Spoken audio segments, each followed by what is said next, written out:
சங்கரன் கோவில். சிவனும் விஷ்ணுவும் சேர்ந்த சங்கரநாராயணர் தென்காசி மாவட்டத்தில் உள்ள சங்கரன் கோவில் என்பது ஒரு மிகவும் சிறப்பு வாய்ந்த புண்ணிய தலமாகும்.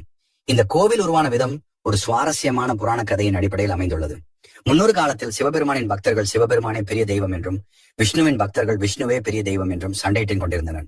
இருவரும் சமமானவர்கள் என்பதை உலகிற்கு உணர்த்த அன்னை பார்வதி தேவி தன் கணவரான சிவபெருமானிடம் வேண்டிக் கொண்டார்.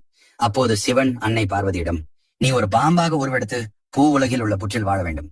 ஒரு நாள் நான் உனக்கு காட்சியளிப்பேன் என்று கூறினார்.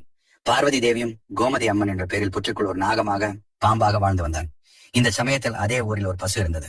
அது தினமும் ஒரு புற்றின் அருகில் சென்று தன் பாலை அந்த புற்றின் மீது சுரைந்துவிடும். இதை கண்ட இடையன் கோபம் கொண்டு அந்த புற்றை அடித்து உடைத்தார். அப்போது அந்த புற்றிலிருந்து ரத்தம் வெளிப்பட்டது.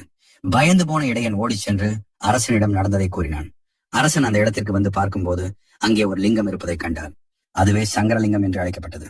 சங்கரலிங்கம் கண்டெடுக்கப்பட்ட பிறகு கோமதி அம்மன் கனவில் தோன்றி, என்னை தரிசிக்க விரும்பும் உனக்காக சிவனும் விஷ்ணுவும் இணைந்து சங்கரநாராயணராக காட்சி அளிப்பார்கள் என்று கூறினார்.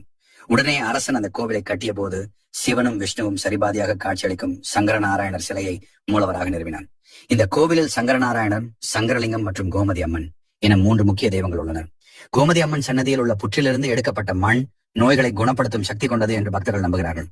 இதுவே இந்த கோவிலின் தனிச்சிறப்பு. இந்த கோவில் தென்காசி மாவட்டம் சங்கரன் கோவில் என்ற ஊரில் அமைந்துள்ளது. இந்த கோவில் இன்றும் ஆயிரக்கணக்கான பக்தர்களால் வழிபடப்படும் ஒரு பிரபலமான தலமாக திகழ்கிறது.